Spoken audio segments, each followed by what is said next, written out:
bunga melati, tumbuh melata, sayang merbah di pohon cemara. Assalamualaikum, pembuka kata. Saya Anis Farisha ingin berbicara. Nama diberi Anis Farisha binti Baktia. Saya merupakan pelajar sekolah menengah kebangsaan Bayan Lepas. Kod sekolah saya adalah PEA 3039. Bak kata pepatah, tak kenal maka tak cinta. Jadi, pada hari ini saya diberi peluang untuk berkongsi kepada rakan-rakan semua tentang sebuah novel yang telah saya baca. Novel ini bertajuk Jendela Menghadap Jalan karya Rohaini Mak Darin. Sebelum bermula, izinkan saya ingin berkongsi sedikit sebanyak tentang penulis buku ini. Rohaini binti Mak Darin dilahirkan pada 6 Mac 1891 di Hospital Queen Elizabeth. Beliau juga dibesarkan di kota Kinabalu, Sabah. Buku ini menceritakan tentang seorang remaja bernama Lily. Dia juga tinggal bersama ibu bapanya.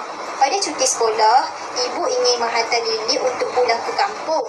Walaupun Lily terasa berat, namun disebabkan rasa hormat terhadap ibunya, akhirnya Lily bersetuju pulang ke kampung untuk bertemu datuk dan neneknya. Datuk Lily merupakan seorang peramal perubatan tradisional. Namun, sejak kebelakangan ini, penduduk kampung beralih kepada perubatan moden akibat pengaruh anak-anak mereka yang muda. Pelbagai peristiwa menarik telah berlaku. Peristiwa ini telah menarik minat Lily untuk tinggal lebih lama di kampung ini. Antaranya, terdapat sebuah keluarga peranda iaitu keluarga Cik Jah. Anak Cik Jah iaitu Rafiq dan Haziq sering dibelasah oleh penduduk kampung kerana mereka sering mencuri, menipu dan menagih dadah. Lily juga pernah dicolek oleh Rafiq dan Haziq dan disembunyikan di sebuah kawasan. Namun akhirnya Lily telah diselamatkan oleh rakannya yang bernama Daniel. Walaupun Lily pernah dicolek oleh Rafiq dan Haziq, dia mempunyai pandangan yang berbeza daripada penduduk kampung. Lily berpendapat bahawa semua ini salah suami Cik Jah yang tidak bertanggungjawab.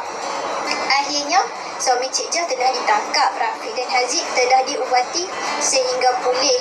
Selepas Lily kembali ke Kuala Lumpur, datuk dan neneknya menceritakan sejarah kedatangan Lily dan rahsia di sebalik Jendela Menghadap Jalan.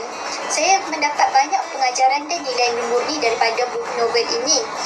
Antaranya ialah saya belajar untuk tidak memandang rendah terhadap orang lain. Selain itu, saya belajar bahawa kita hendaklah menegakkan hak keadilan orang lain ataupun diri sendiri. Itu sahaja daripada saya.